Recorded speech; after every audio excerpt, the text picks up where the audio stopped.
Pow pow. All right, y'all, so we are gonna dive in and we are gonna make our Manhattan. To do so, we are gonna start by chilling our glass. So we are just gonna sort of fill our glass with some ice. Just let that hang out.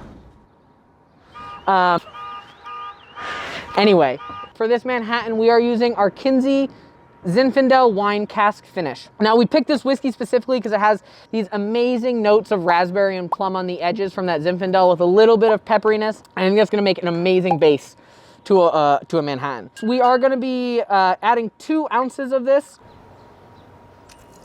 We're gonna be doing 1 ounce of our vermouth, Dolan Sweet Vermouth. We're using this one because it's French in style. So it is a little drier than a classic sweet vermouth. I never thought I would know a single thing about vermouth given the first time I tried it. I was interviewing for my first job ever at a restaurant. So I told my friends that I was gonna make them martinis that night. So if I showed up to this interview tomorrow and became a bartender, I had at least made 1 cocktail. And I am making us martinis in coffee mugs. My friends are drinking them. I go to my interview the next day. It's very unfortunate. I somehow show up in the uniform that they all wore. Whatever. Or somehow I get the job. I find out a week later that my friends thought they were disgusting because I was using sweet vermouth and not dry vermouth. And that really started my bartending career. So I swear this is gonna be a good cocktail. Let's keep on keeping on. Now, to finish this off, we do need some bitters. We're gonna be using black walnut bitters. There's this amazing nuttiness that comes from the oak of the original whiskey with the oak of the Zinfandel cask that I think these black walnut bitters are gonna do really well toward.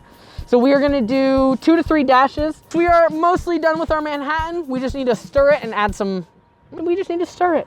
So we're gonna add some ice to this.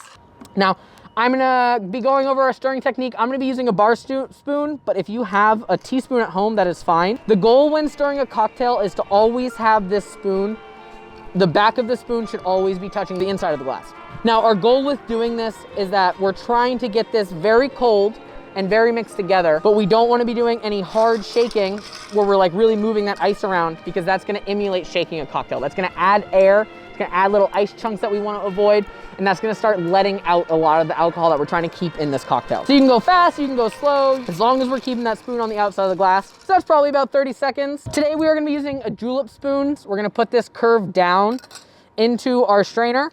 We're gonna ditch this ice, and then you can kind of lock it all together with one hand. Now, as we all know, I do love a garnish and I love a cherry for dessert. So we are gonna get a lovely brandied cherry just dropped right in there, up top. There you have it, folks. We've made a Manhattan. Let's see how we did. Ooh. Oh, wow. Even though like those black walnut bitters just jump out at you immediately.